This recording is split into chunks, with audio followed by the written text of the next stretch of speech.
this is going to be cool. Just in terms of what you guys have experienced already with us so far, is that we touch on healing, right? Like each of you have likely in either other Tuesday nights or like in prac or pace or whatever, you've heard us refer to the ways that we can deal with physical healing, but we've never really done like we've never slowed it down, like really just slowed it down and taken it apart. And so that's what I'm going to get to do for you tonight, is just really lay out the fundamentals, like the principles of how we believe that physical healing works with NLP, with timeline therapy, and the much more sort of fundamental principle of mind and body and the relationship between the mind and the body and beyond.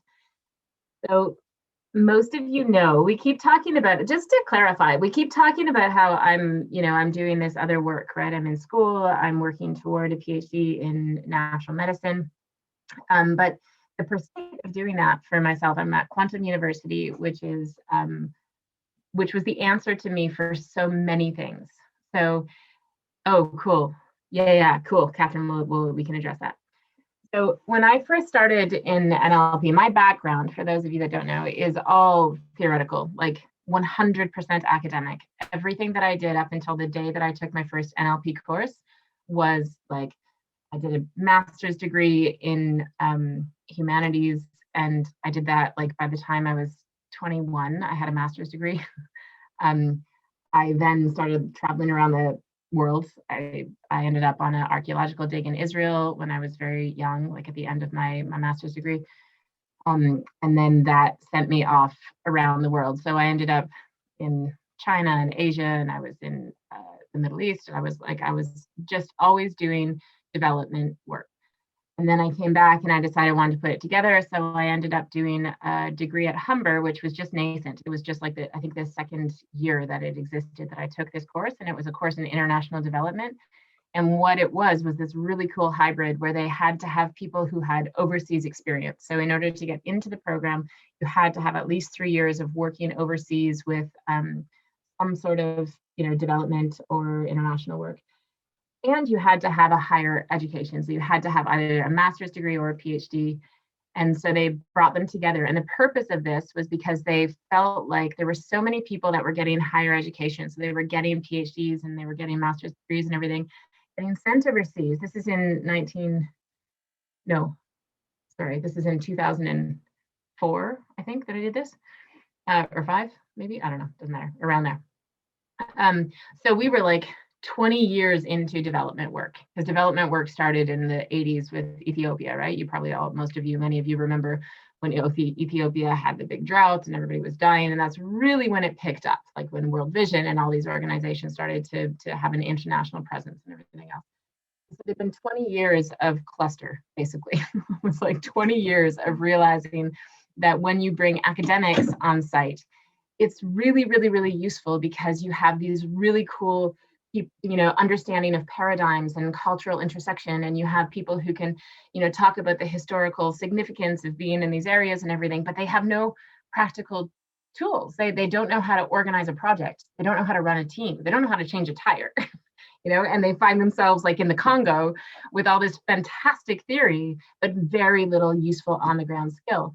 So then they would bring people in to work with them who did have those skills, right? Who knew how to manage a project, who knew how to organize a team, who knew how to do the work, but they didn't have the grander, they didn't have the conceptualized historical, sort of theoretical way of putting this into context. And right, so they found that they were just really lacking. There's a lot of clashes going on. So this program that I was a part of at Humber brought those two together, and they were saying, well, why don't we take these people with this high academic background, match it with some really practical tools, teach them how to like run a budget, teach them how to distinguish between wants and needs when you're out there in the middle of, wherever.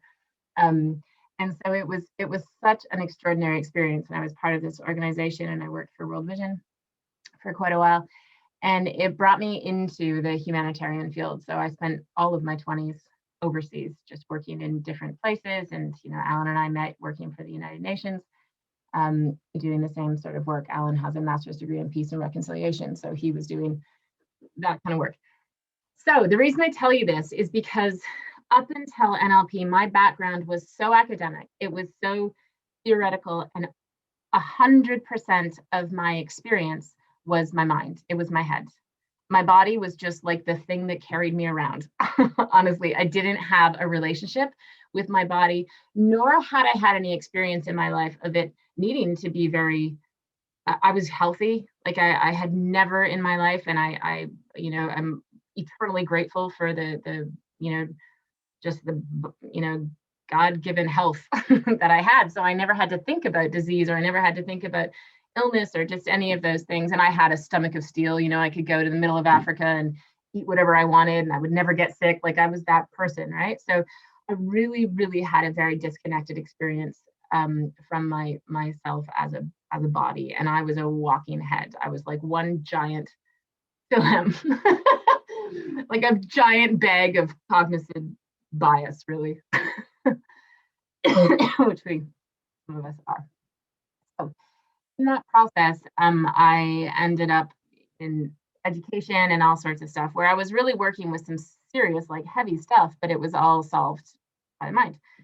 And so when I started working in birth, it was the first time that I started bumping into like, oh no, there's all these physical things and emotional things and all these other problems to be solved that I am 100% unequipped to deal with. My history, my experience, my school, nothing has taught me how to deal with this stuff. And yet I felt a really, really, really strong desire to deal with it. I did have a religious background, like I had a spiritual background, but that was not part of my work at all. So when I started doing the birth coaching, which led me to NLP, which led me to my first real understanding in any practical manner to start hearing these stories and actually put the pieces together of like the person that I mentored with had lost his eye. So he had, you may have heard this story, some of you, but Steph and Shay were our mentors and teachers. And Steph got hit in the eye with a golf ball when he was younger. And he decided, he had gone to the hospital. They basically said, there's not a chance. Your eyeball, sorry for the graphicness, but like his eyeball was hanging on by a thread. Basically, they said, there's no way the eye can repair. It's a goner. You just need to accept that. And he said, not a chance. Not a chance. If it is still attached to this body, then I believe that I can heal it. And so he actually had a really, really wild experience using NLP as his fundamental go-to in the way that he was thinking. And he has a really beautiful story about just, being told that he couldn't move, and he managed to get transferred back home. He had to keep his head absolutely still, because even if he moved his head, he could risk losing the eye. And the doctors kept telling him there was no way. And he ended up lying in bed. And what he started to do was, by the time the eye actually healed enough that he could move again, which was in a number of weeks, I think, he started looking out his window in the morning. And his practice was, he made it like a religious practice for him. He would look out the window, and with his good eye, he had a patch obviously over this one, right? With his good eye, he would see the sun rising, and he would memorize what it looked like. And then he would close that eye, and he would take the patch off and pretend that this eye, the right eye, could see that same sun rising. And he did this consistently over and over and over again. And within, I can't remember the time frame, but within a really short amount of time, a few weeks anyway, one day he was looking, and he was absolutely certain that he saw a glimmer of light out of that right eye. And so he got all excited, and he called his doctor, and his doctor said, it's not, you're just making this up. And so of course he went to his doctor, and the doctor said, this is crazy. Your eye is responding to light. And he said, yeah, I knew it was. And now, all these years later, he healed himself 100%. He has, 100% vision in both eyes. And that belief, right? He just made it up. He just decided to believe that he could see out of that eye, and the brain just followed suit. It just decided to obey. So when he said, you can see, the brain went, oh, okay, I guess I can see, right? And so that story was probably the first story where it was almost like a, what I would term as like a spontaneous sort of miracle healing that was unexplainable by science, that seemed to be very legitimate, right? I mean, I had heard all these stories before, of course, but I somehow had separated them as different. And so when I started doing NLP, I really resisted initially doing a lot of healing work because I just felt like it was outside of my area of understanding enough. But you don't do NLP very long before you start recognizing that people have stuff, right? And it was too irresistible to avoid using the tools to start playing around with it. So initially, when I started doing healing work, I was really working with like my friend Jessica Kukin, who would, she's sometimes here, called me once and said, Tara, I can't come in. We were working with anxiety. And she said, I can't come in. I've got a migraine. It's just, I'm like blind. I can't, there's no way I can come in. And so I fairly courageously just said, you know what, Jess, why don't you get your husband drive you here anyway? I know you're in pain and I respect that and I honor that, but come here, let's see what we can do. And that was, you know, she walked in, had never had the experience of being able to deal with migraines. And we sat down and we actually did a parts integration on the part of her that had the migraine and integrated it with the whole, whatever the whole was. And the migraine, just like, she will just describe it as like, just minute by minute, every purpose, every higher purpose, it lessened and lessened and lessened. And when we got to the point where the two hands integrated and brought them in, the migraine was absolutely gone, just disappeared. And so when you have an experience like that as a practitioner, it's pretty compelling to see what else is possible, right? So I think that's where I really started to kind of dive into it. And I ended up working with quite a few chronic conditions. You know, then I started getting things like Crohn's disease and a lot of skin things like eczema. And in my master practitioner, I had learned about German new medicine and all these different elements of healing. And so bringing these all together, just it was so clear that we were literally seeing the tip of the tip of the tip of the iceberg in terms of healing. So all these years later, I ended up deciding that I wanted to pursue more, and where I decided to pursue it was at Quantum University because it just answered every one of these questions about healing is answered with creative integrated medicine. So what I want to start with is just the basic principle. Like there's people like Deepak Chopra, right? Who you know, his quantum healing, his quantum medicine is probably one of the first really accessible ways of understanding that difference between what is quantum and what is not quantum.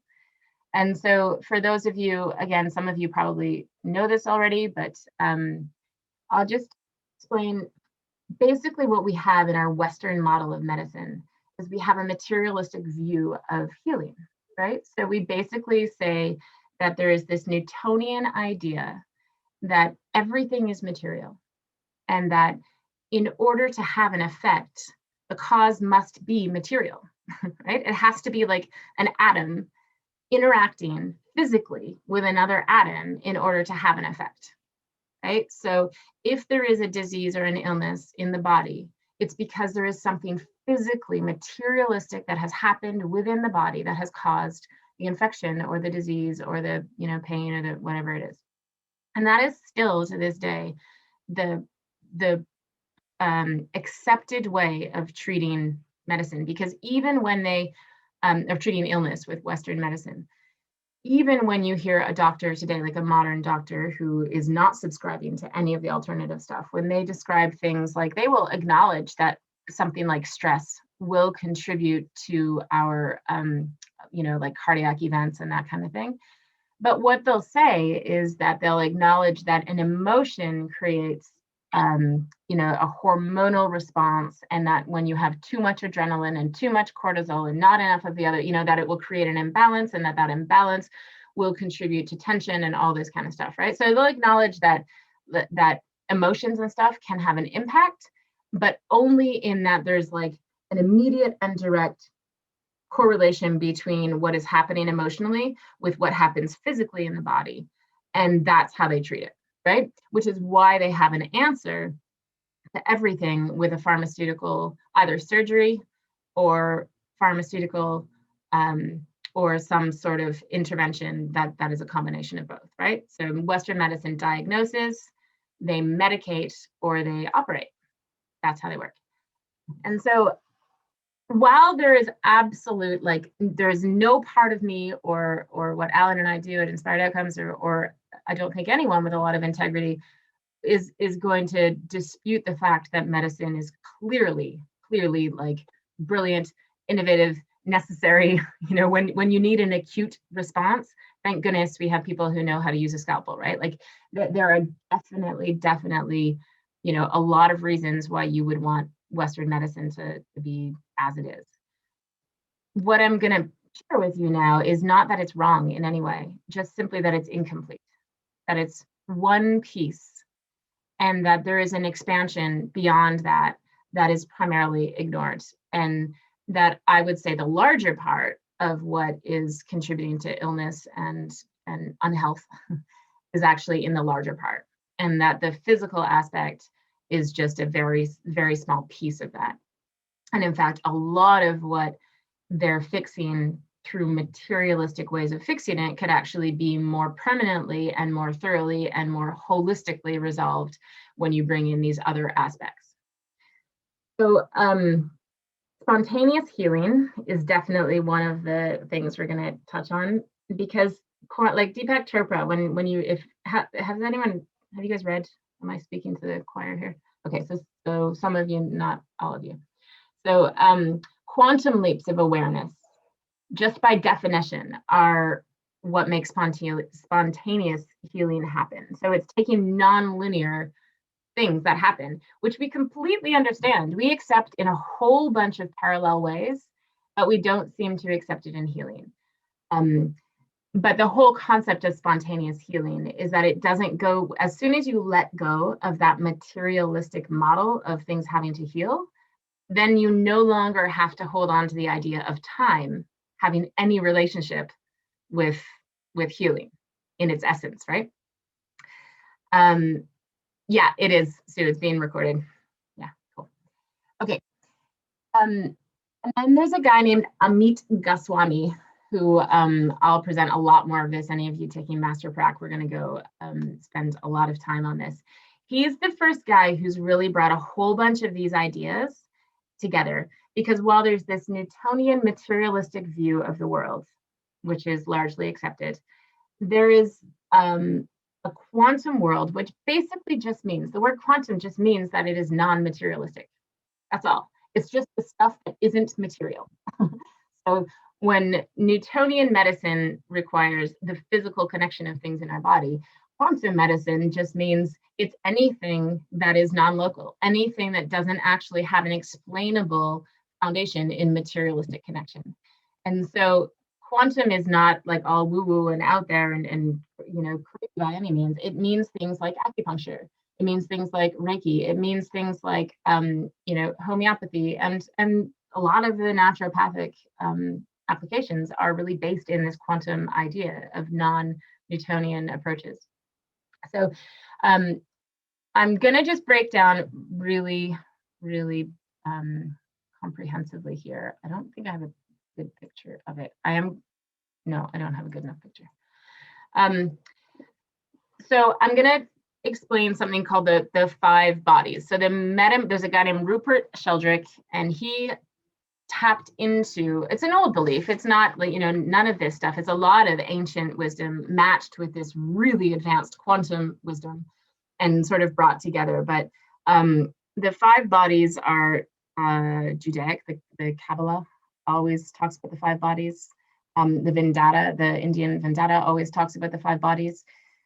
This is what it means. It means that we have a physical body. So very, very absolute in the physical mechanism, biological, chemical thing that is our body. And that is the first, what we call the first level, or the first body of health. And if you have a physical ailment, you need a physical solution to most quickly, most effectively get a resolution, okay? So if your wrist is broken, if you break a bone, chances are it's just physical. That's all it is. It's a physical problem. You go to a doctor. You don't want to go to your NLP practitioner and have them put the bone, honestly, just go to your doctor. He'll put the bone back together. You'll be fixed. And then there's a vital body. So our vital body is what we call the second body. That's the body that is still very unique to us. So it's very unique to your own physical being. So if you believe in, consciousness beyond and all that kind of stuff, there is a vital body that is really about the blueprint of our organs, of our well-being. And so the blueprint is held in this vital body, which is very, very energetic. Okay, so the vital body is referred to often as our energetic body. It's the part of us that still has universalities.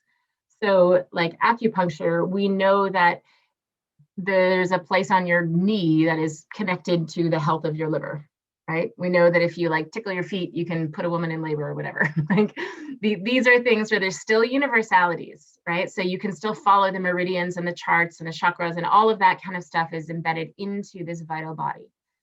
And stuff can get blocked and stuff can get messed up, and stuff can just as you can be born with like a physical problem, you can also be born with a vital body problem where things aren't energetically or flowing the way that they need to be.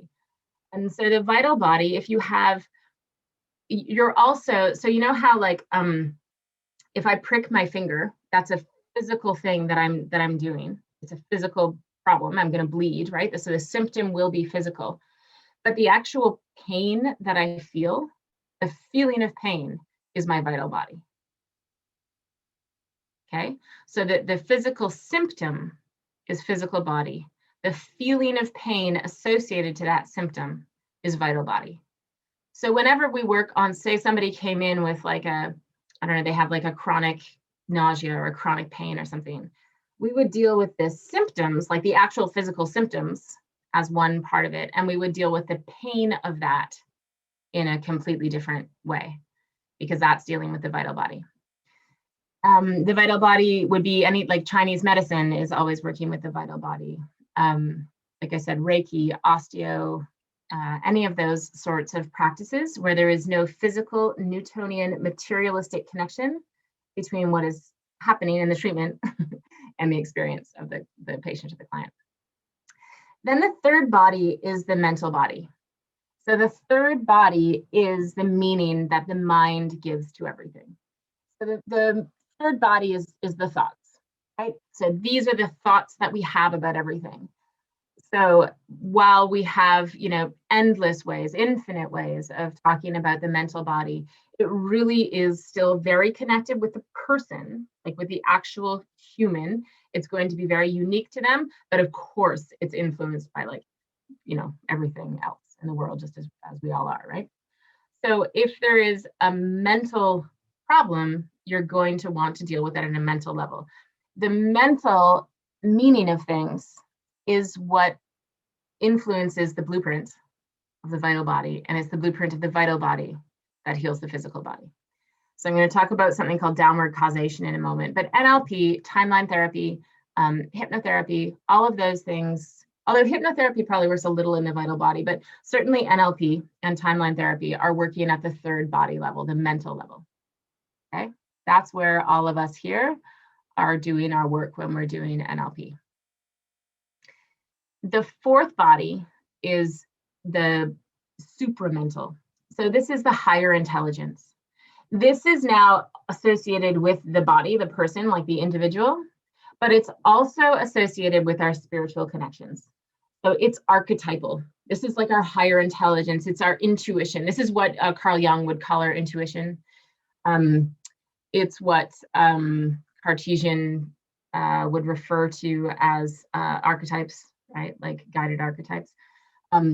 So when you're working at the supramental, you're really dealing with like spiritual stuff. Okay, so traditional NLP practitioners are not going to be working at the supramental level. I would suggest to you that core transformation starts to work at the supramental, and for many people, timeline therapy can slip into the supramental. It's the difference between, I don't know if you guys have experienced this, but sometimes you do timeline therapy, and I know my own clients and myself, I've sometimes had the experience of like, it's like I get a mental breakthrough. It's like I'll have this moment where I'm looking at the event of when I was like 8 years old, and I'll suddenly be like, oh my gosh, they didn't care. I thought they cared. They didn't care. It wasn't about me. It was like, and it's like I'm having this mental kind of like epiphanal understanding or different perspective, like everything shifts and changes mentally about that situation, which allows me to then let go of the emotion, which clears the whole thing for me, right? But then sometimes I have different experiences. So sometimes I get up on the timeline and say I end up over the womb, or it more often for me happens when it's like in the womb or before, but it'll be an experience where your learnings are more like, they're not mental, they're beyond that, right? Where the learnings are like all of a sudden where you couldn't experience as any other way but sadness, all of a sudden it turns into like love, or something like that. I think you slipped into the super mental when that happens. It's my guess. This is not science. We're not on the hard floor of science here. But this is definitely the experience that I witness my clients having very often. And while the clearings that give you mental clarity or mental release or whatever are just as important, because day to day they give you the capacity to have more insight and all that kind of stuff, healing work tends to happen when they slip into that supramental thing. So the clients that I have actually brought up on their timeline, so say, somebody comes in with like Crohn's disease, or somebody comes in with like chronic infections. I have people that have like chronic sinus infections, right? So we actually go, when did you decide that you needed to have chronic sinus infections? Or when did you decide to stop absorbing nutrients in your body or whatever? Yeah, they would, yes. The miracles would be considered supramental. Yeah, spontaneous healing is happens from the supramental. Those experiences, allow for you have to be able to, in order to have any sort of spontaneous healing, which has happened in my office with my people, it almost always has to come from that higher experience of something where you're beyond the ego, right? But that is not to lessen or diminish how important it is to also sort stuff out at the ego level, just for the record, because we still have to live in this world. If you're just like almost about to die and you're just kind of like transitioning away from life, then you could float wherever you want to go to. But for the rest of us that are still actively participating in the functionalities of practical life, we still need all of the mental stuff sorted out as well. Okay, so that's the fourth body. The fifth body is it's bliss. It's like you're not even really part of it anymore. This is the kind of stuff that people experience when they go into like Joe Dispenza type meditations and they are literally no longer here. Like they're gone, right? They have exited the building, no longer even a connection to your own body. When you're in bliss, you're connected to whatever that mysterious, beautiful, magical part of us that is not even human, right? It's just essence. It's just light. It's just love or God or whatever we are. It's when you're tapped into that. There's very few coaches who work at that level. I certainly haven't met nor found nor experienced one at all. These are people who We're just going to get ice cream from an ice cream store. Okay, bye. So the bliss body is something that is beautiful. There, endlessly there are books written about enlightenment and bliss and all that kind of stuff. It's not something that I'm going to spend any time on because it's out of my own grasp and realm in terms of it being anything. I hope to experience it. I hope that in my own personal life it becomes somehow relevant, but it's not something that I can share with any usefulness with you guys. But those first four levels, those are incredibly, incredibly useful for you to know. So what I want to point out in the way that we approach healing using the tools that I have and that you guys have is that the mistake, the most fundamental mistake that Western medicine has stumbled into is believing that everything has a materialistic solution, right? But I will tell you that people make the same mistake when they believe that everything has any one of these levels as a solution.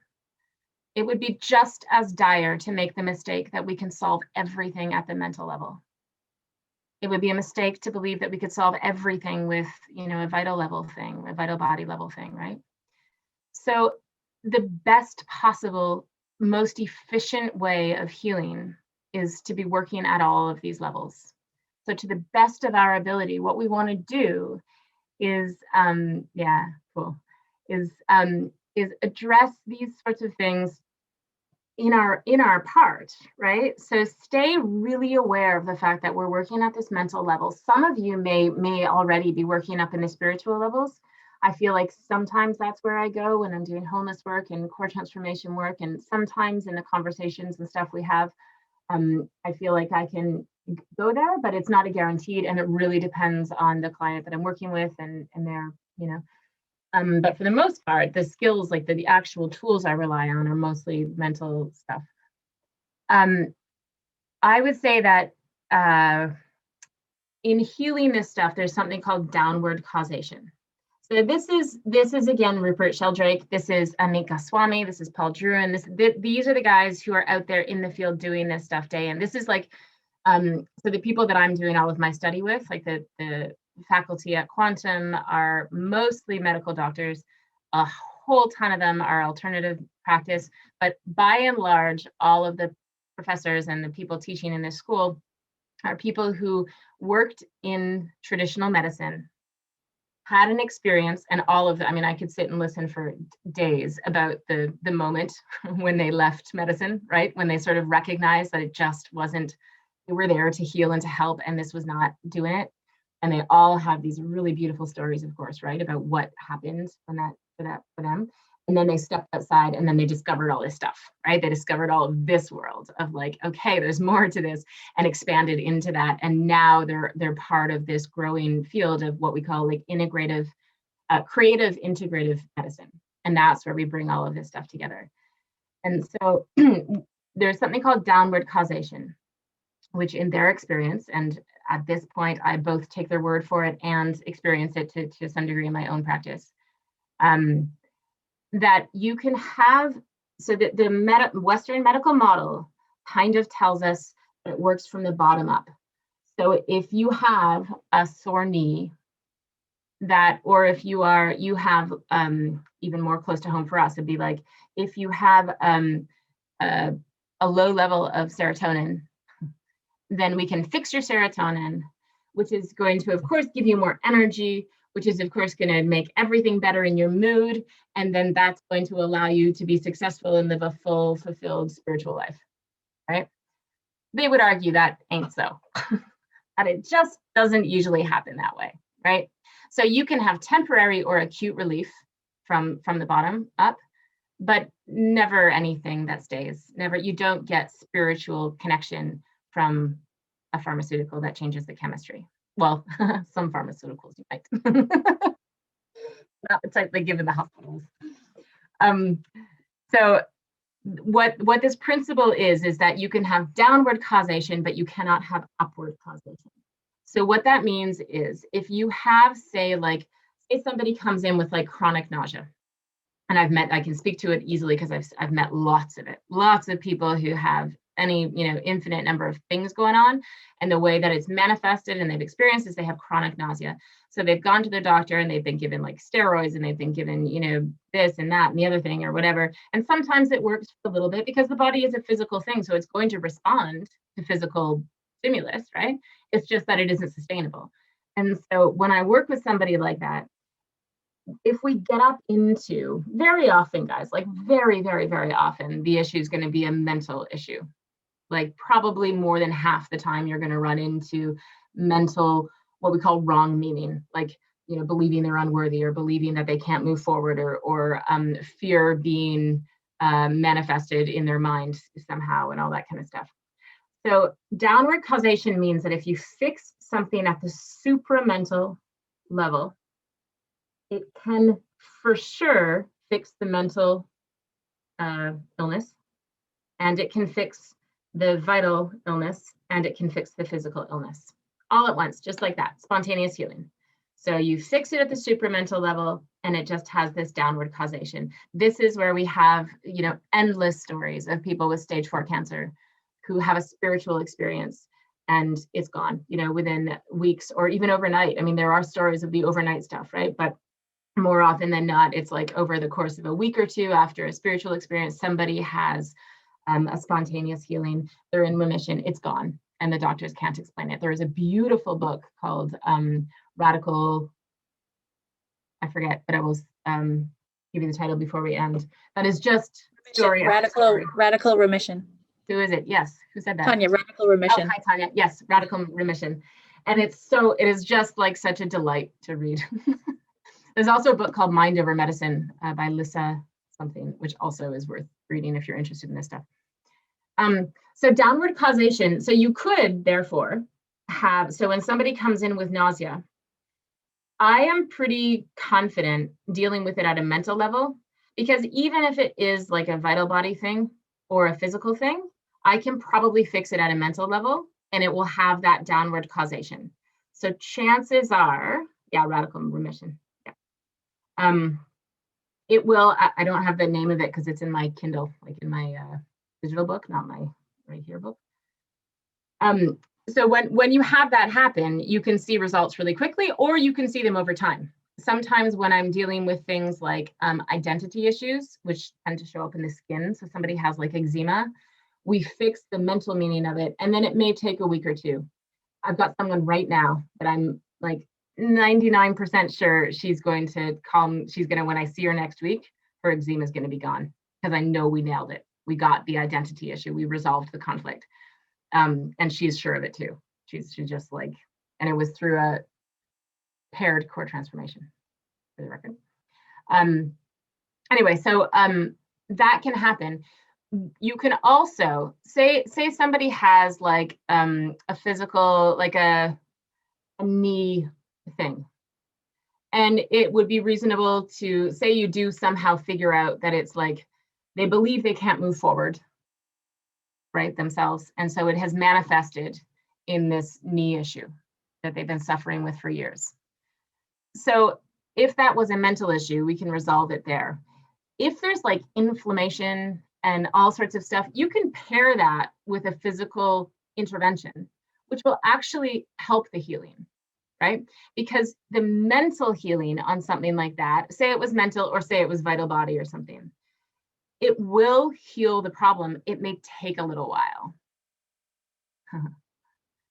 Interesting. So it may take a little while for that healing to happen. So if you need fast healing, right? So if this person is like, they cannot sleep because of the searing pain in their knee, it would make sense to do a physical intervention to maybe reduce the swelling or like whatever has to happen. And also do that mental intervention so that once the mental healing has a chance to catch up, it's actually going to do the full healing, like it's going to do the real permanent healing. But the physical intervention can support that. There's nothing wrong with it. It's not as though you shouldn't, you should only rely on one. It's just that to get the higher up you can get on something, the more thorough, the more permanent the healing is going to be. And so that's why it's really, really cool. Like my favorite thing is when somebody's working with me and they also have like a spiritual guru of some sort, right? Whatever their faith is, whatever their belief is. I love it when they've got like a spiritual guide to work with them on that stuff. And I love when they are also in tandem seeing like a Reiki practitioner, or they go to the osteopath, or they are really into oils, or something that is going to support sort of that holistic vital body healing, and that they also are paying attention to like their biology, like their nutrition, right? Like when somebody says to me, yeah, I do actually, make sure that I restrict my refined sugar and I eat healthy, that is going to help our healing tremendously compared to somebody who may have like this, uber capacity to be open in their mind, but they finish our session and then they drive through McDonald's and order a Coca-Cola and a Big Mac. Like, honestly, it's not going to support the healing process when there's a mismatch like that, right? So I am, I think most of you here know me. Like, it is so unimportant who gets the credit. You know what I mean? Like, there's no part of me that is like, don't see this person because, like, who cares, right? If we're working on your trauma, I am going to do the best that I can possibly do. And I know the results that are possible. And it does stand that as a standalone, because we're working at this third level, lots of times, even if the person is not open to any of the other modalities of healing, or maybe if they're not perfectly respectful of their, physical body, you can still create healing. It just, you need to accept that it may take a little longer. You need to stay really focused. It's possible. I would always encourage, if they're open to it, to be working at every level that they can. Yeah, does anyone have any questions right now? And the others, hang on, you guys think I'm gonna just look through this chat to see if I.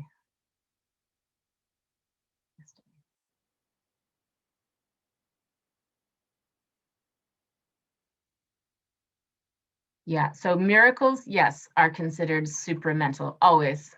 Always when you have spontaneous healing, which is miracles, what miracles are considered. Yeah, always the super, or beyond that, right? Could be like bliss. Could be that they go, it's either supramental or bliss.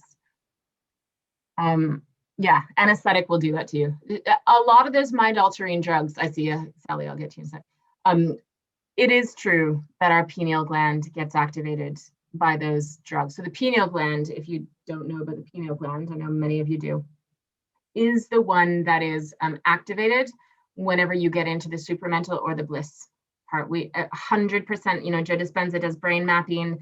Neuroscience is now catching up. Whenever there's an experience of healing or of like that kind of experience, the pineal gland is activated in a way that it never otherwise is. And so we do know that some of the psychedelic drugs and stuff out there activate the pineal gland and people have these experiences, right? There are some beautiful stories. I mean, I have never, ever personally tried it because I'm just too much of a wimp to try it. It scares the bejesus out of me. Tara, it's well known with anesthesiologists that they will take the drugs themselves because it is, and the one that, and my sister's works in the anesthesiology department, so she explained it to me.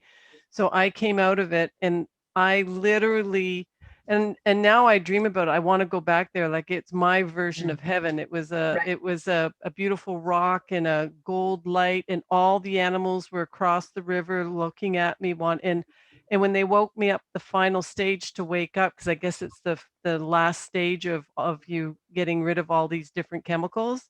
It was like, no, I don't want to be. Don't wake me up. Just leave me there. It was incredible, and it wasn't. It was. The intensity of the experience was mind-blowing. Yeah.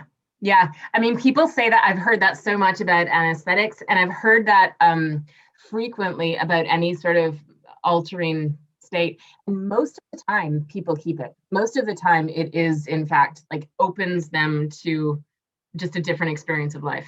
Like who did, I wrote it down, Anderson Cooper in 2013 on CNN.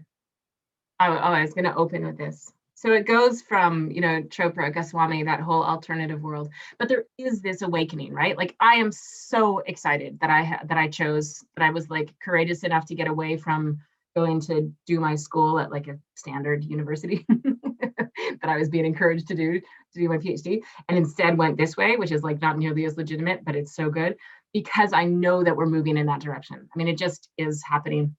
Anderson Cooper in 2013 even did a show called To Heaven and Back. And that has these incredible stories. And they're all like that. They're all these stories of people who have had near-death experiences. And we also know that in near-death experiences, that whole pineal gland lights up and all that kind of stuff. And that is, that's what they experience. CBC just had an amazing one on psychedelics. Anyway, but yeah, and it does tend to actually have a profound effect on your life. Right? On your capacity to be open to experience generally. Just to answer this. So, Ashley, so what part of the body or the self leaves or floats in timeline therapy? Is it the same as in the Dispenza meditations? Yeah, right. So that's so interesting. The self that floats during timeline therapy, I believe, is very, very, very dependent on the openness of the client that you're working with. It most often, so actually there isn't a an answer to this. It's just, I'm going to share with you my opinion. There is no, I'm 100% sure if you went and talked to Ted James, he would not be like, oh, well, you know, science says, right? Because we're all just talking about concepts, right? So based on what I understand, the way I understand it, is I definitely know that there is a self, an aspect of self that floats, but normally, if somebody is truly following direction and truly going into the experience of timeline therapy, which, you know, with a good practitioner, they are, the self disappears. So the experience of the self does, so the ego self does disappear above the timeline. What happens is that the ego self tends to drop down into whatever you're experiencing down below, but it leaves the experience up here. And so this, like the self that is up here does tend to be the whole, like the, whatever you want to call that, the essential self or the essence of self or the core or the soul or whatever you want to call that. I really pay attention. I really pay attention. If my client seems to still be filtered up here in an ego experience, like the part of them that wants X, Y, or Z, then I'll move them around. I'll actually take them out of that position and I'll bring them further back, or I'll get them higher up, or I'll do something to shake off the ego from that. I sometimes will just really draw, some of you may actually have experienced, I feel like some people in this room may have experienced me saying things like, really pay attention to, you know what you looked like when you were 3 years old. Just imagine what your hair was like. Imagine what clothes you might have been wearing. I will draw the ego into the experience down here so that the mind, the conscious mind, forgets what they, oh, Sally, oh. And now I have to leave, but I wanted to introduce you There's to no my better reason to leave. Isn't she Aw. precious? She is beautiful. In Aw, California, it's dinner time. truly. Yes, go, go, go. This is, if you're interested, this is recorded. And yeah, wow, what a beautiful. Thank you. Thank you so much. Okay, Look at gotta those go. eyes. Bye. Beautiful. So yeah, I will jiggle that until the ego disappears from up here, so that the ego gets down here, which is where you want the healing to happen anyway, right? You're not healing the soul in time. I mean, but you're not healing like you're healing the experience, which is very, very, very contextualized, very ego driven. That's what you're healing down here. The soul itself, the essence of the person, doesn't need to be healed. It's already healed. It's never unhealed. You know what I mean? Like the self in its raw essence is never broken. So it never needs to be like reframed or like have a different perspective or anything. It just is. So all the healing you do with timeline therapy is on the ego self down below, hopefully in most, coming from the essence of the self up here. That's why, again, some of you might have hear me say, like when you're up here, I say things like, imagine that there is an infinite healing light of love and healing coming from up above. That's it, well, like, I don't know, I have a million different ways that I say stuff like that, but I'll just say, imagine that you're illuminating this younger you down below with this infinite source of healing and light and love, because that's what we want to have happening down below. Up above is just your unconscious. It's just your whatever you relate to there. So I hope that answers your question. The best of my ability. That's why you're not likely to get a lot of like your healing is going to happen when your ego experience down below starts to expand, as opposed to just shifting perspectives. You guys have probably heard me talk before about like limiting beliefs, just better limiting beliefs. So sometimes it just turns into a better belief that is still limiting, but is a belief, but is better. And sometimes it actually blows out the boundaries and you have an experience that is no longer limiting, right? And that's where the healing would take place. Yeah. So Tara, oh, is there a lot of, am I getting reverb or can you hear me okay? I can hear you okay. There is a bit of reverb, but I can hear you. Oh, I don't know what that is. I'm sorry. Let me try and pull away a little bit or talk a little gentler maybe. But yeah, I've been doing a lot of that with my first responders and my firemen and law enforcement officers. And, you wouldn't think these big burly guys would actually even entertain the idea of doing timeline therapy, right? But, Mm. but it's just, oh my gosh, I just love them to death. But, you know, I try to reference it for them as, you know, when you come up upon an accident, or any of us when we're in our trauma, like, Yeah. it's almost like we're trapped. Like, if you're in a car accident and you're the driver and you're injured, you don't know anything else that's going on around you, Right. other than you're fully associated in the pain. Like, this is Absolutely. all Yeah. that I can experience is this pain. Yeah. And then with the timeline therapy, it kind of gives your mind the opportunity to see, well, what did the other driver see? Or what did Exactly. the Yeah. passenger experience? Or what about the people on the sidelines? Or, Yeah.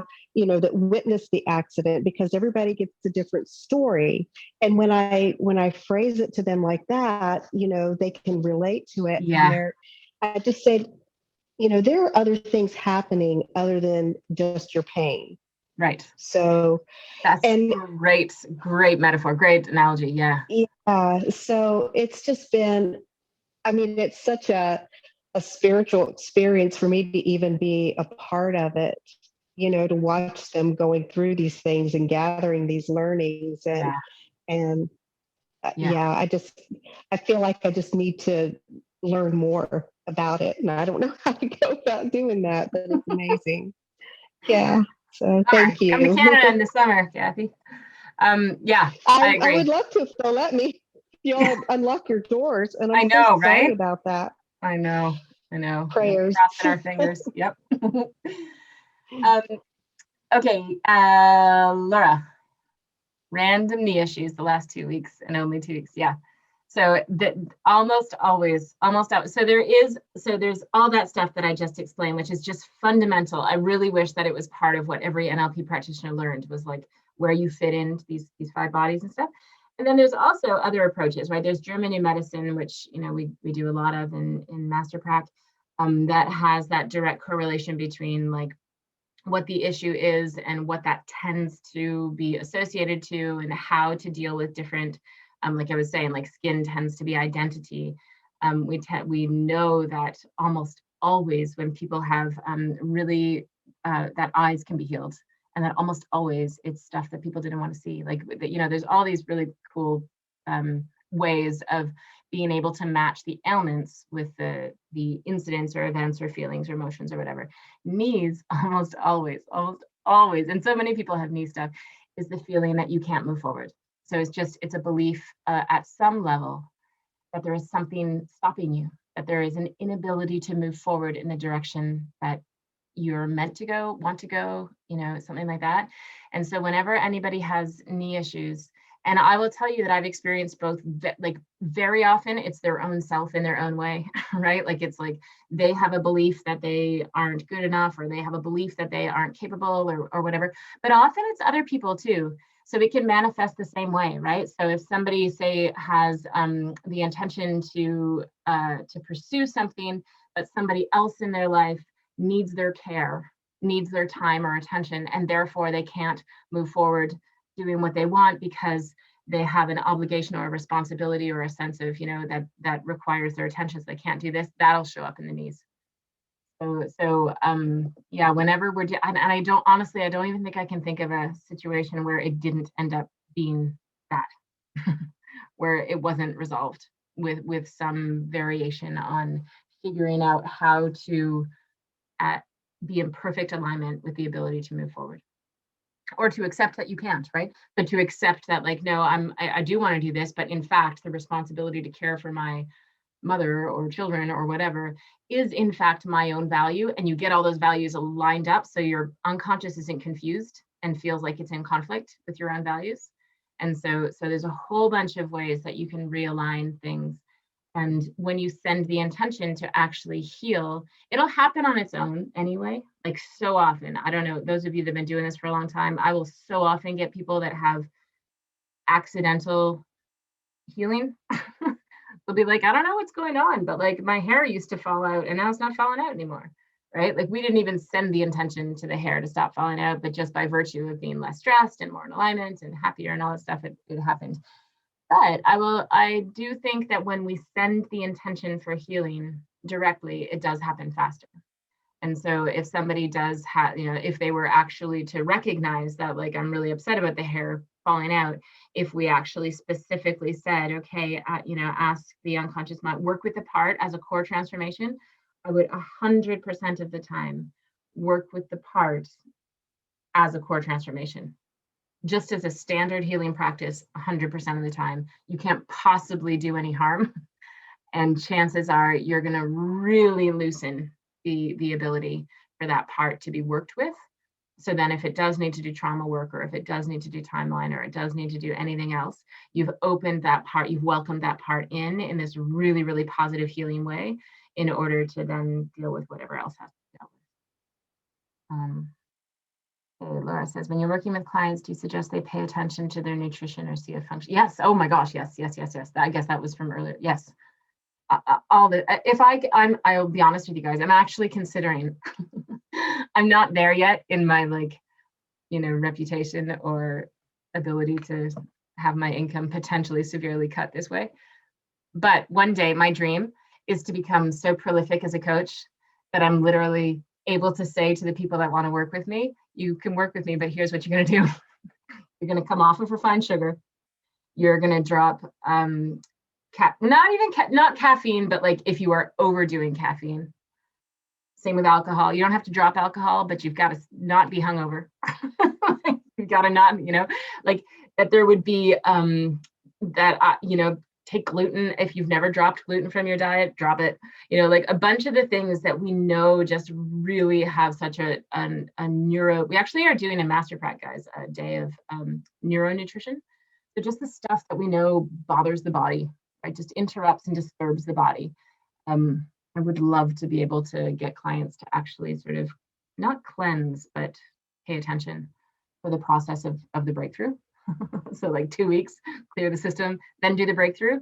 And I bet you my results would go up 300%, in terms of their actual ability to maintain and sustain the change. But I'm not there yet. I'd lose all my clients probably, and can't really afford to do that. But yes, I always suggest that way. Catherine had to leave. Teresa, if you see a client that has physical issues, I understand NLP deals with mental body. Do you also recommend they seek medical attention depending on what the issue may be? So what we're not qualified to diagnose, example, bleeding in the rectum. Oh my gosh, yes. Oh gosh, yeah. Okay, so if somebody had something acute like that, 100% I would send them to the doctor immediately. Like I wouldn't even consider working on somebody who had an acute. If they have a migraine, I will, because migraines are migraines. Right. Unexplained bruising I would work on. Like I wouldn't immediately send them to the doctor. I would still do the session and I would work on that. But I would also recommend that they go see a doctor, that they certainly get blood work done, that sort of thing. Yeah. So here's the thing. Acute medical attention is always, 5,000 years from now, when we have all this mental power and capacity and everything else, when we're fully integrated and you will still need to stop bleeding when bleeding is happening, right? Like you'll still need to have these acute medical interventions. And I think it would be tremendously irresponsible to imagine that you can intervene in that regard. That said, you can support all healing, right? So if somebody comes into me with something that I'm really, really, really, this is important. Thank you for bringing it up, Teresa. I never suggest to my clients that we're going to heal anything. I never, ever, ever will guarantee or even make the suggestion that we can heal an illness. I don't know if there are people who do, who aren't qualified to do so, but I think it's a mistake if you do. What I always say to people is that I can absolutely help with the symptoms of the illness. Right? So I can help with the stress that they get from having a cancer diagnosis. I can help with the pain associated to being, to having a chronic condition. I can help potentially heal the recurrence of an infection or a skin, something like that.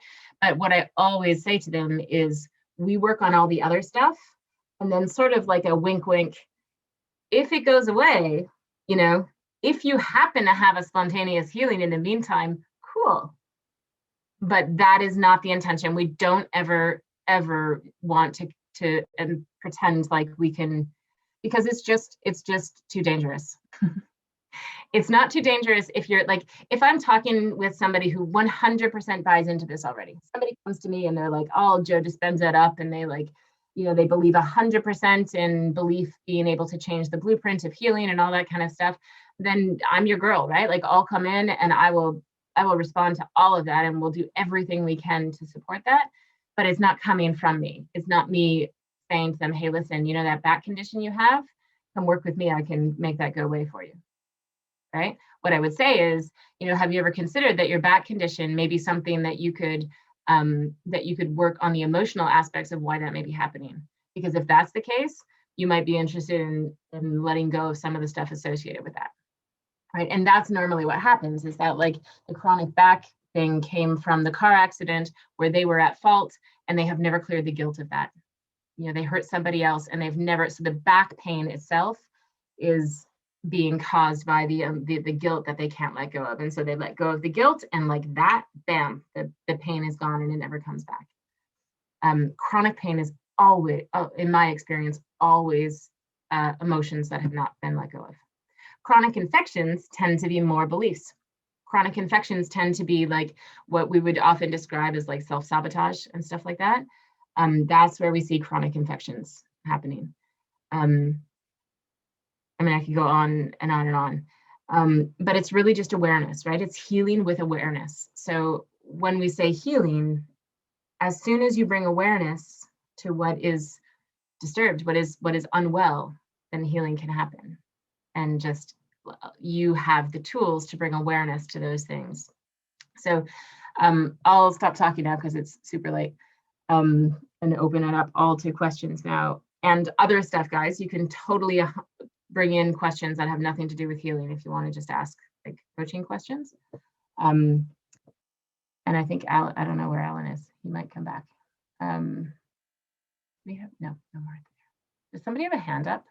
Is that what's going on? Yeah, 2 people do. Okay, here, Teresa and then Kathy.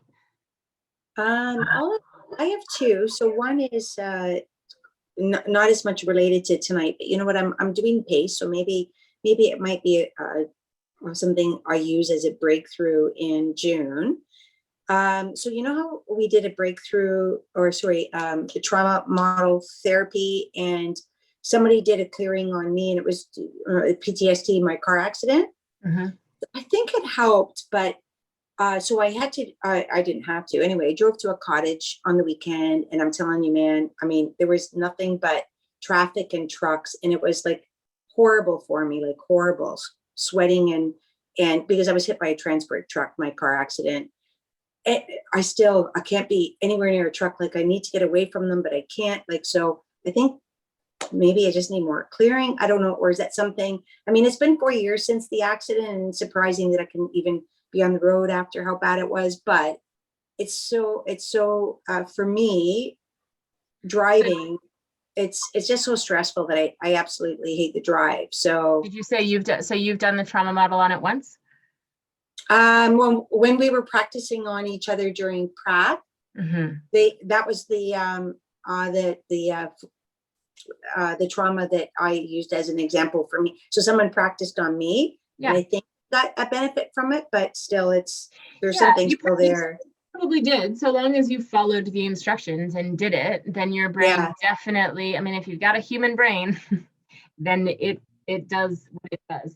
The thing is with trauma, you can re-traumatize yourself. So when Alan does, like when he does the big trainings, you actually come back and you'll run that same trauma model 2 or 3 times, usually 3 times. Okay. Has anyone here taken the trauma?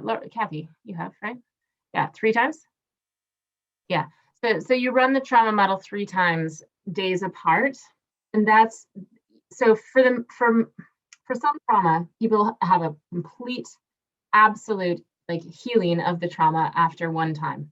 I just had the most extraordinary experience last week with someone with trauma. who's had it for so long. We did it one time. We did, did this trauma. She sent me a text. I'm looking for my phone, which I can't find. And she was like just one of those texts that you dream about as a coach, where she's just like, I can't believe that, like, my life, I thought it was over. She's like 23 years old. I thought I had to end things. I thought this was never, she hadn't had a day of rest or whatever in her life. We did it one time, and she's like, I cannot even believe that my life is going to be okay again. She's okay. Like, she's okay. And she was not okay.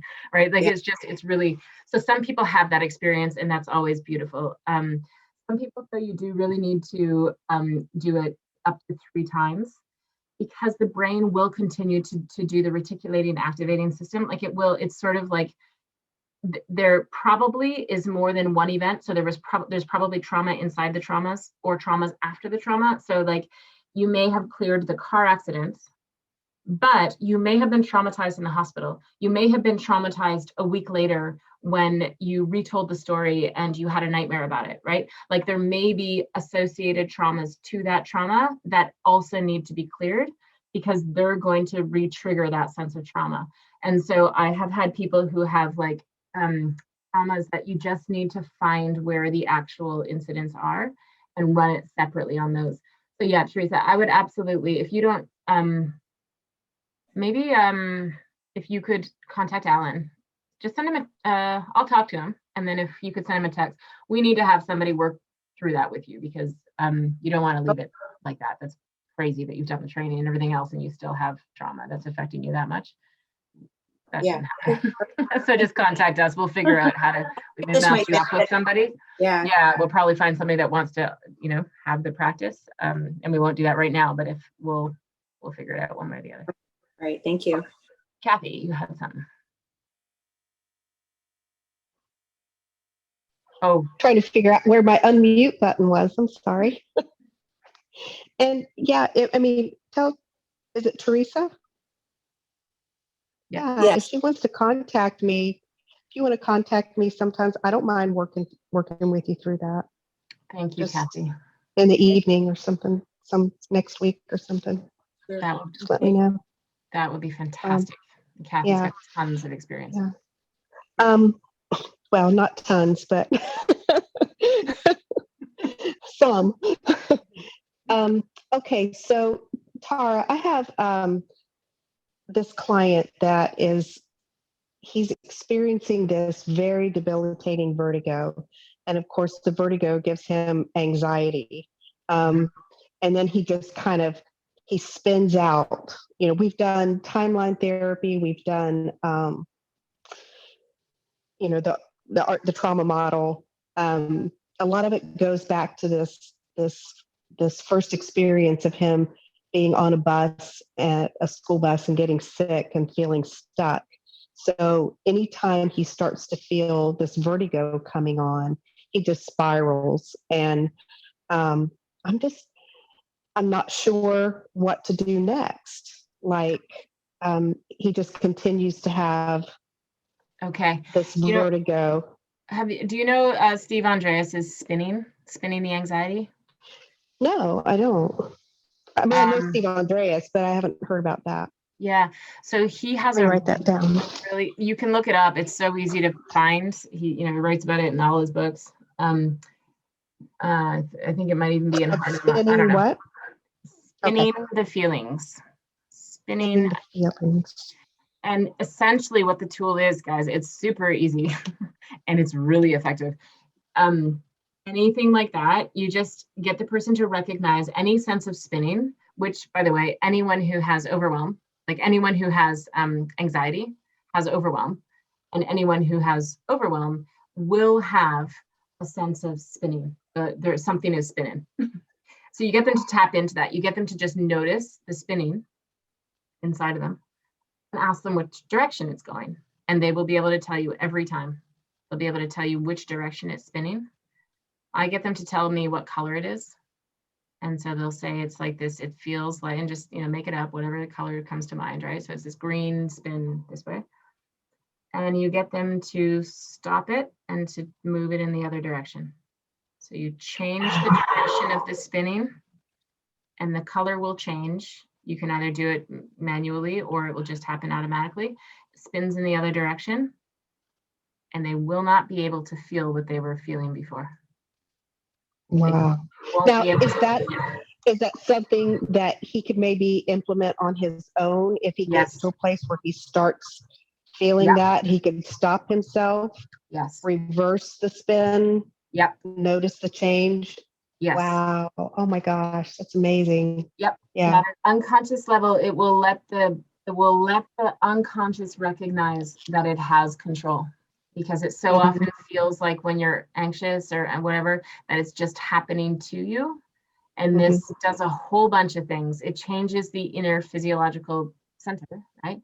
It also tells the unconscious mind that it cannot do the emotion. Like it cannot do whatever it's doing. Yeah.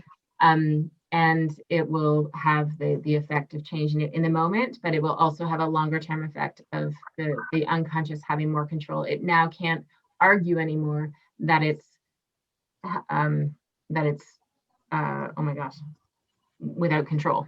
What's the word I'm looking for? Right, without It's control. at the mercy Yeah. of it. Yeah. And so, yeah, we kind of thought that his core negative belief was, I have to be in control, but it's feeling trapped.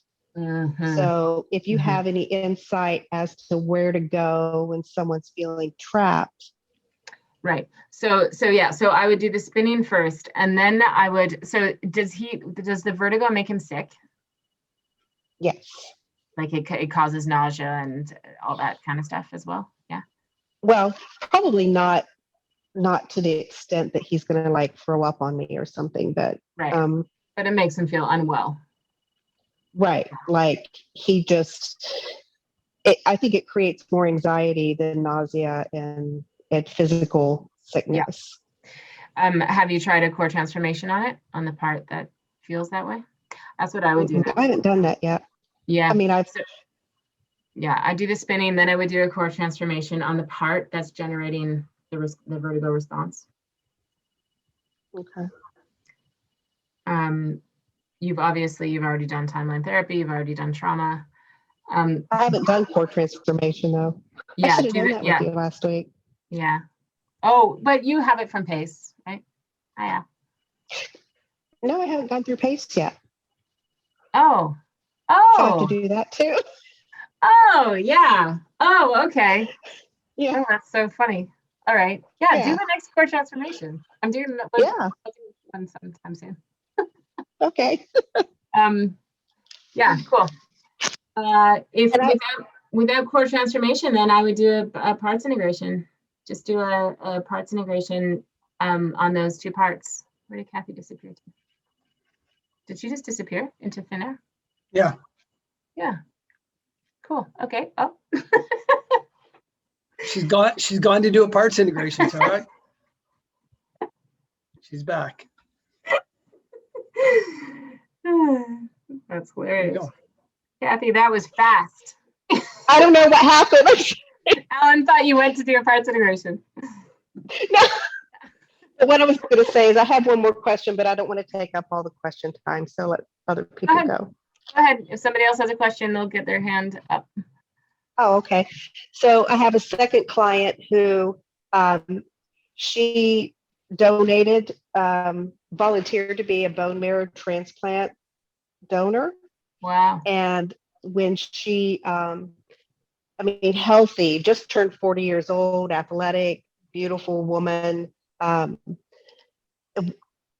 When she came out of the anesthesia, through the process, she had terrible nerve pain in her hip. And she's a nurse, so she's a caregiver. And she has not been able to go back to work now for like a year and a half. She's had 2 surgeries to go in. The neurologist said they were going in to correct it and has come out worse and worse pain. Yeah. And we've done, she's a little hesitant, like she hasn't bought into really, I think, the treatment. The organization is actually paying for her treatment. So Yeah. So with someone that isn't quite bought in, working on purpose is going to be your ticket in terms of like Okay. if they're not quite ready to be able to accept the, you know, the fact that their belief can actually contribute to it and everything, you can usually get them really working on purpose, like what it anything that drives the intention of the part, right? So any secondary gain that they have, just through and because in terms of healing, like chronic pain like that, there's something called a drop down through that would be really interesting to do with her, where it's just a matter of asking her how she feels. Pain paradigm. Yeah, the pain Sorry? paradigm. Or sorry, yeah, you're right. I said the wrong thing. The pain paradigm. There's something called a pain paradigm, where you're essentially asking her how she feels over and over and over and over and over and over again until finally there becomes an awareness of the emotion and the pain will just disappear. The caveat there is that she has gone the requisite time for the physical healing to have physically healed. It's been a year Because and a the half. surgery, the bone marrow donation has both a physical trauma and an emotional trauma. So the physical injury needs to have had a sufficient duration and have healed. And now we have this thing called chronic pain that should have disappeared at the physical healing, but remains. And then the pain paradigm is wondrous. It's So- absolutely brilliant.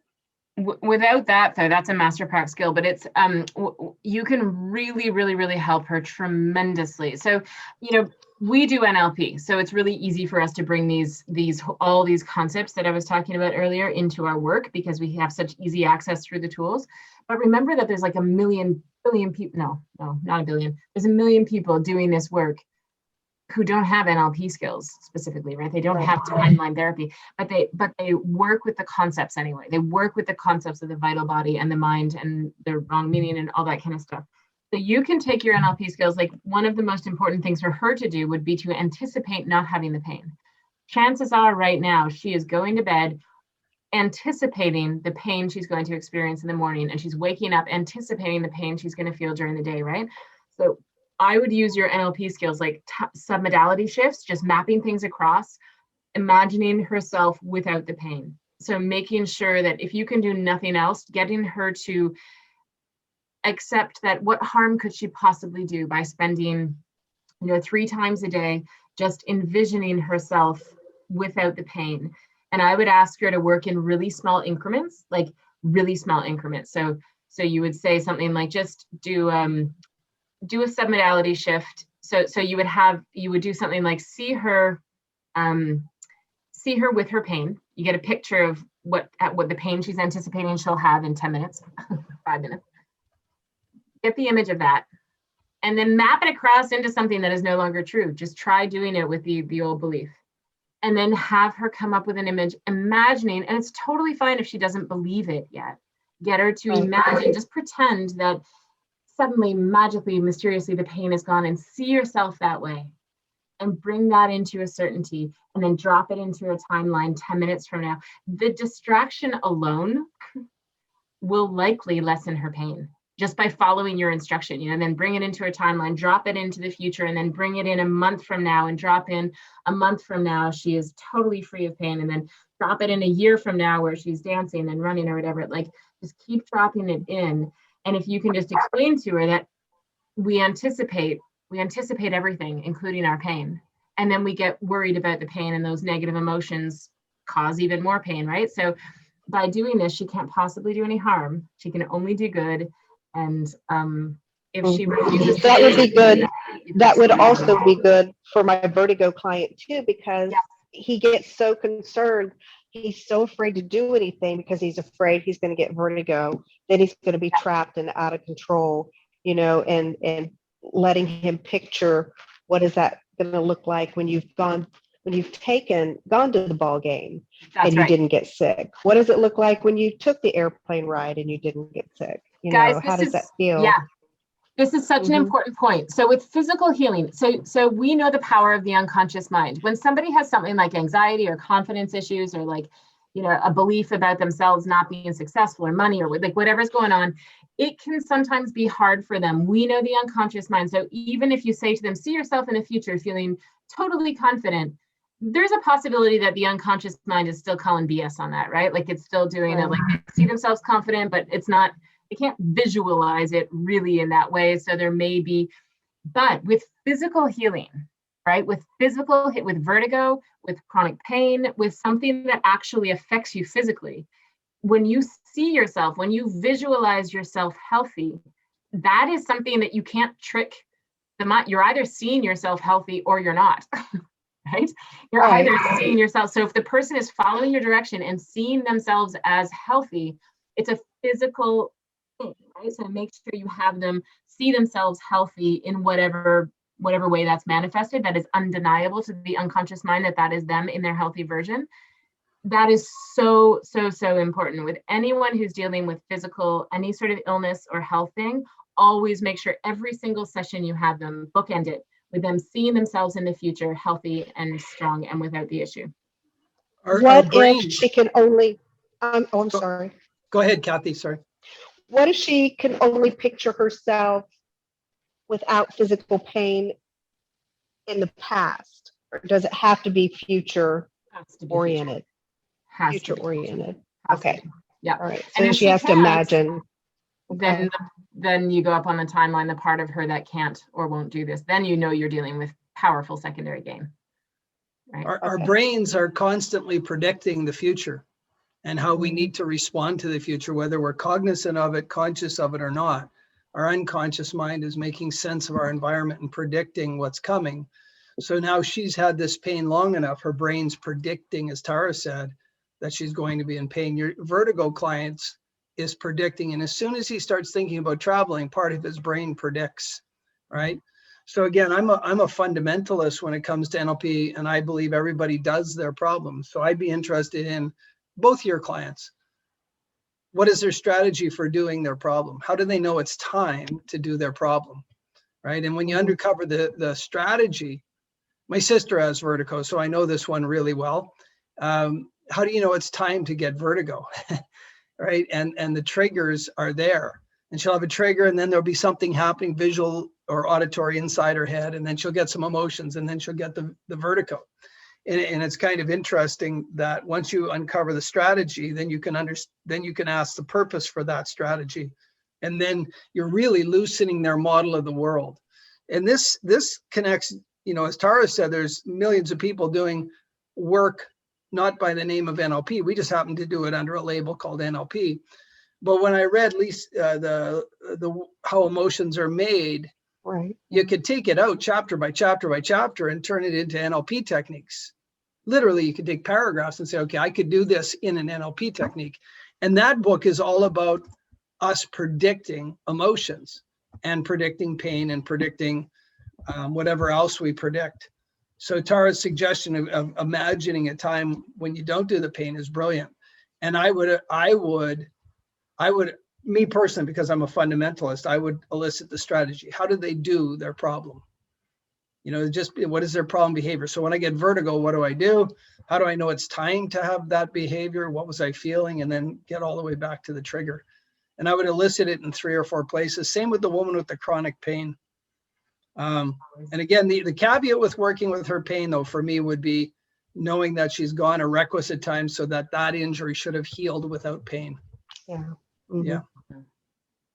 Yeah, I've just gone through this process with a young girl, a young woman who had her tibia broken intentionally to realign her tib fib and wasn't healing well. And when we did this, what was the strategy for not healing? It was profound, right?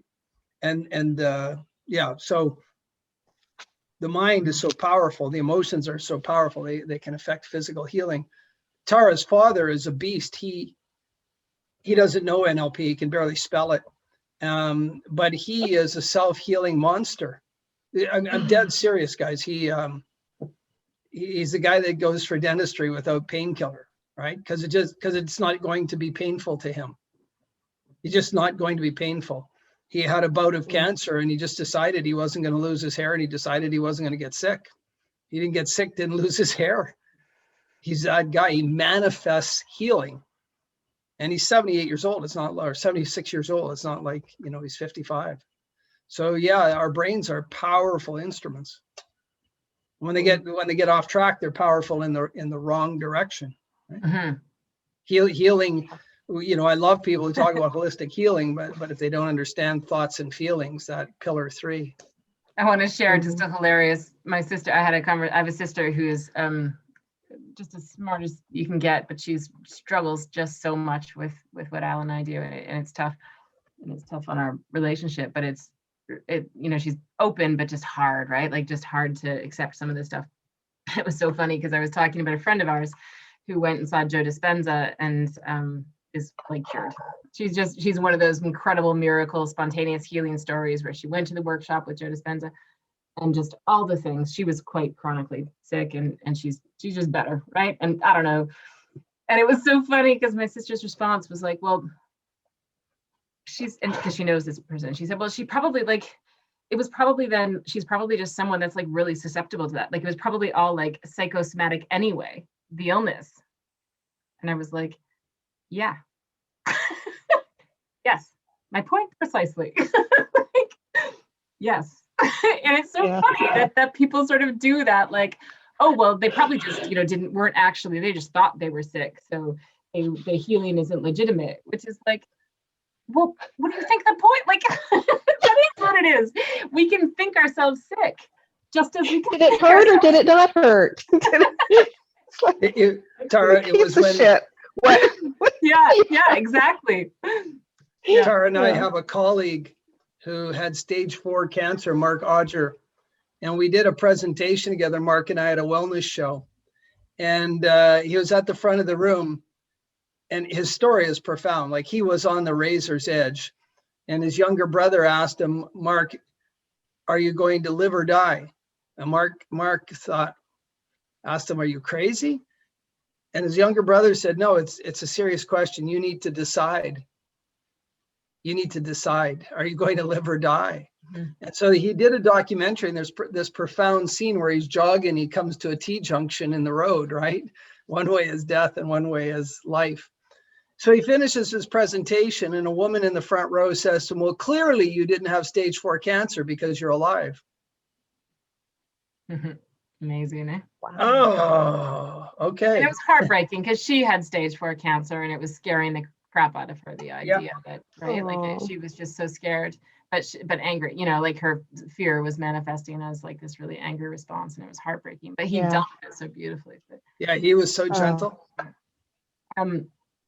In Radical Remission, so that book that I suggested, that I think Tanya gave you I think it's in that book where she says, you know, one of the things, and we can sort of end here if there's no other questions, but we know without a hair of a doubt that suggestions are so powerful, right? I mean, you know, there are billion-dollar marketing businesses, you know, corporations that, you know, bank on the fact that we are so suggestible as human beings, and we can be told what we want, and we can be told what we see, and we filter to affirm the beliefs that we already have, right?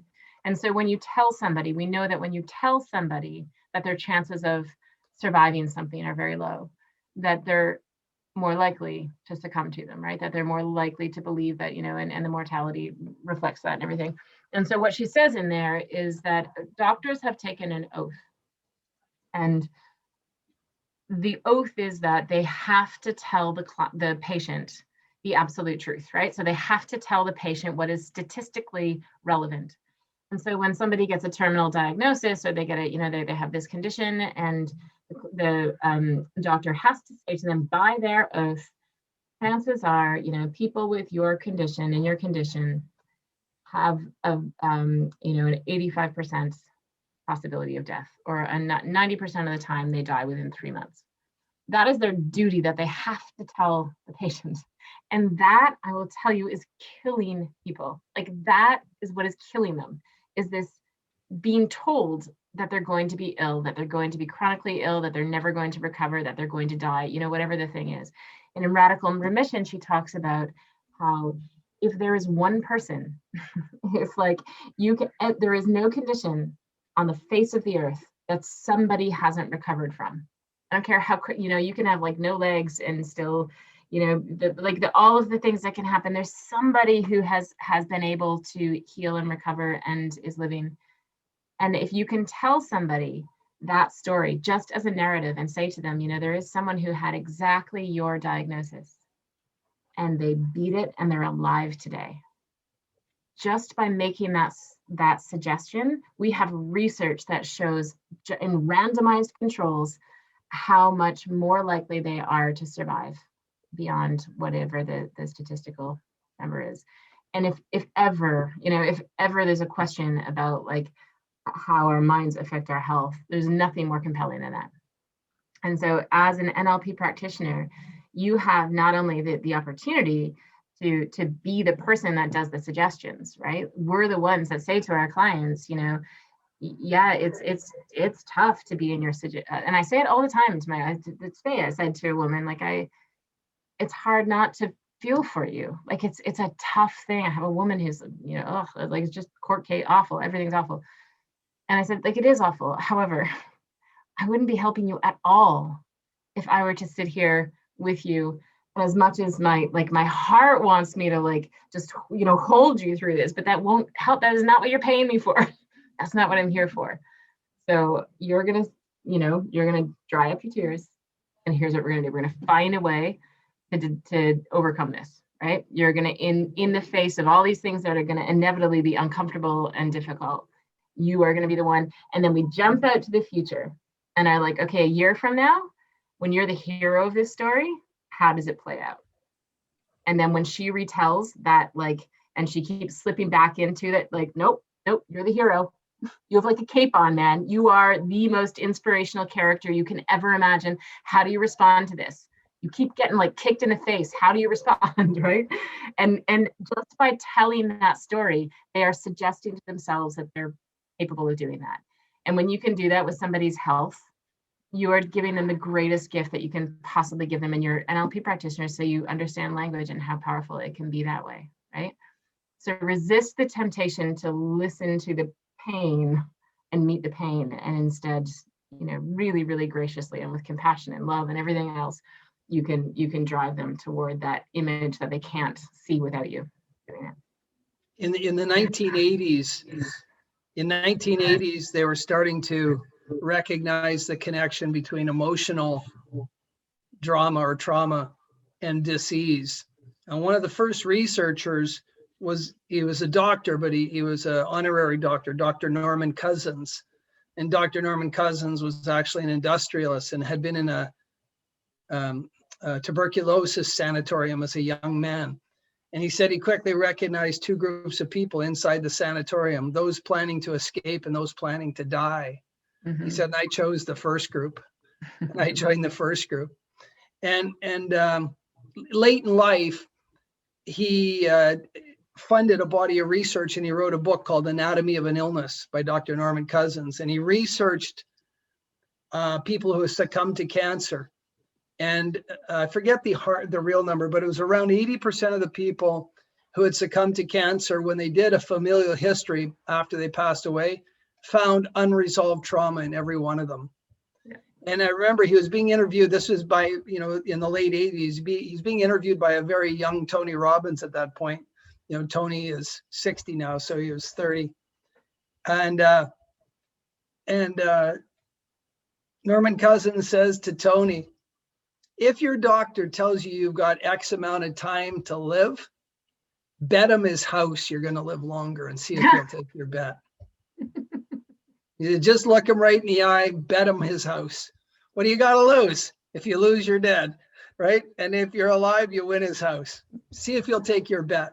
He said none of them will, just for what Tara said, there's somebody who has survived every illness on the face of the earth. And I always remember that interview because, he was that fatherly voice, a little bit rough voice, but he had been through so many illnesses in his own life. And then he wrote the book. And that was sort of the beginning of the Even Deepak Chopra was just at the beginning, came after that. So Norman Cousins' book, Anatomy of an Illness, was one of the first profound research papers into emotional issues and disease. And the healing has to start there. Cool. Shall we end on Very that? subdued people, Beautiful Tara. story. What'd you do? Put them all in trance? Yeah. Nice. We do so little plug for Master Prac. If you are, we do a lot of healing, and we're gonna load it with healing. I'm so steeped in this right now in terms of my own study plus my own practice. Like just and we do a lot of this in Master Prac. I am going to hypnotize you guys, whoever attends Master Prac, and put you in full body catalepsy, and then Tara is going to heal you afterwards. That's our commitment to you. All right, guys. Thank you. Yeah, perfect, Tanya. Absolutely. Okay, guys. Thank you so much. Thank you.